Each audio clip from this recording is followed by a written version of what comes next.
What is up, everybody, and welcome to FLW Videos. In today's episode, we have a very important topic to talk about, and it all centers around resource management, so Stardust as well as rare candies, and then Pokemon that you may not want to invest them in or at least hold off. And no, it's not because some Generation 5 Pokemon is just about to come in, about to sweep all of these Pokemon and just kind of take these Pokemon just out. That's a pretty natural thing that a lot of us kind of expect, but that's not what we're talking about today.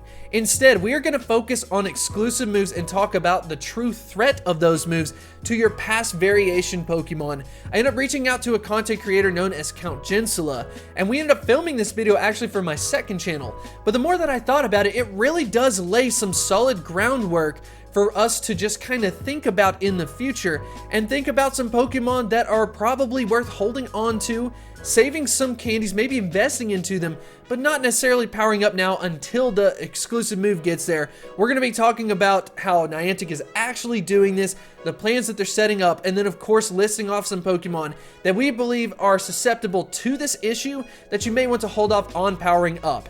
But anyways, I hope you do enjoy this video. If you do, make sure to hit that like button and subscribe. But without further ado, let's go ahead and get into the video.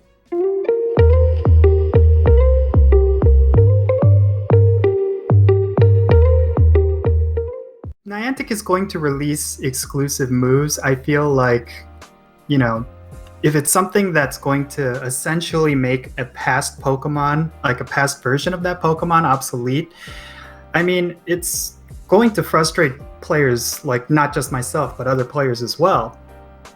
Yeah, we got in an interesting situation with this because initially, before Psystrike got updated, it was very, very close in performance to Psychic. So nobody really cared. They're just like, you know what? The benefit is that if you go out and do the Psystrike Mewtwo raid, you just get Psystrike without having to TM. That was a benefit in itself to just automatically have a decent Psychic type move.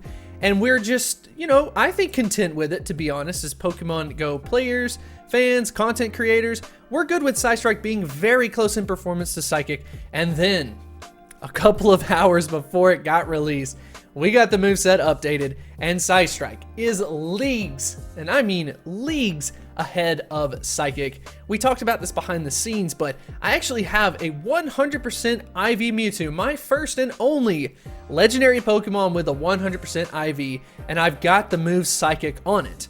Well, all of a sudden, this Pokemon is not so great. So we talked a little bit about IVs, but what was something that you discovered that you think people should know about Psystrike Mewtwo versus a Psychic Mewtwo?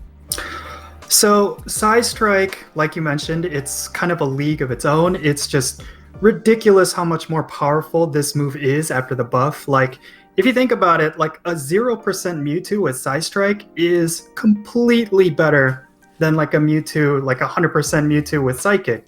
And like you said, it's like before, if it was just marginally better, or if it was just, kind of just like at the same level, then I don't think people would necessarily care. But the fact that it is just a lot better than the past Mewtwo's that we've had, even more than like Shadow Ball Mewtwo, I think that's a big deal, honestly, because there's going to be people who are not able to raid this week. Like, it could be just a busy week for them to not be able to raid. Like, they're going to miss out on something that's essentially game breaking, if you think about it. Yeah, I'm really surprised they didn't go with a month like they did last year. Kind of interesting to just go with a week.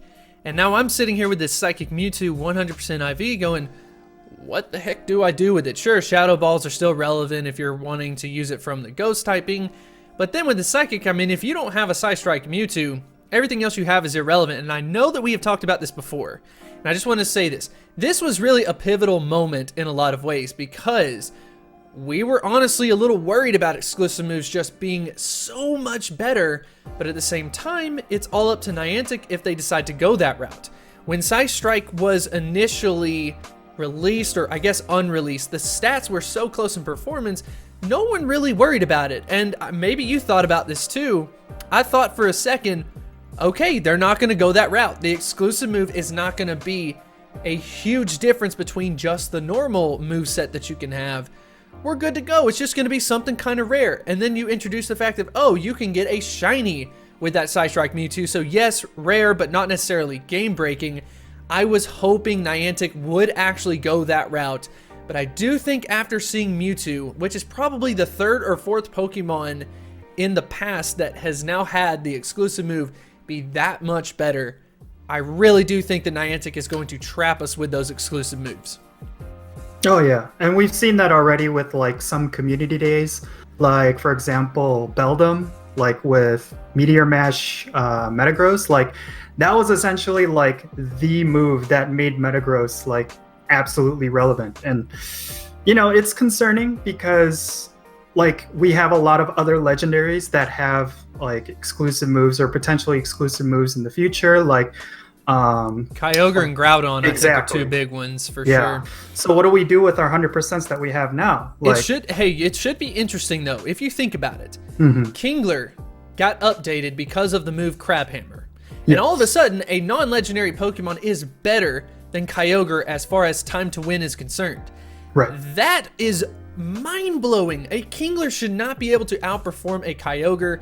The Kyogre, because it being over 4,000 CP, gets a 9% nerf. So in reality, you're beating the 91% of a Kyogre. But guess what? That actually plays perfectly into Pokemon Go's plan of creating that exclusive move that gains it back to that #1 spot. And I honestly think it's just kind of like a money trap or definitely a business move. I just think it's such a cheap way to be able to do it and not allow people to TM over to that exclusive move if they already have one. Guess what? Just introduce a specific TM related to legacy moves and, you know, make it kind of hard to get. I think people would absolutely love that. Oh yeah, and on top of that, like having such an item be like let's say it's like a rare drop in a raid, like that alone could make Niantic a lot of money if that's what it comes down to. Yes, because it's an incentive. Yeah, I mean, you think about raids that, you know, are irrelevant, like Armored Mewtwo. Like people only did like 1 or 2 of those just to say they can have one, but then they didn't go for like the high IVs. They didn't grind it out.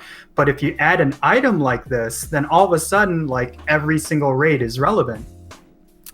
That is very true. And that's going to pose as the question of the day that we want to pass off to you. What do you think about this? What do you think about those people who have that Psychic Mewtwo? What the heck do you do with it? Do you think that this is a problem in Pokemon Go? I'm going to assume that you probably think it is, especially if you have been playing for a long time, but I would love to know what you think, especially if you have an opposing view. Make sure to put it in the comments section below, and if you enjoyed this type of conversation, head over to Count Gensula's channel. He does cover content like this fairly regularly, so definitely check him out. Let him know that I sent you. He's here. Thank you so much for being here. Hopefully you did enjoy it, and we'll see you next time. If you want to develop a deeper connection, I would highly recommend you to check out Patreon. We've got a lot of really cool things going on over there. Check out all of these supporters that we have. We are almost up to 100. We are also posting some special content, some behind the scenes work. And if that is the type of thing that interests you, I would highly recommend you to check it out.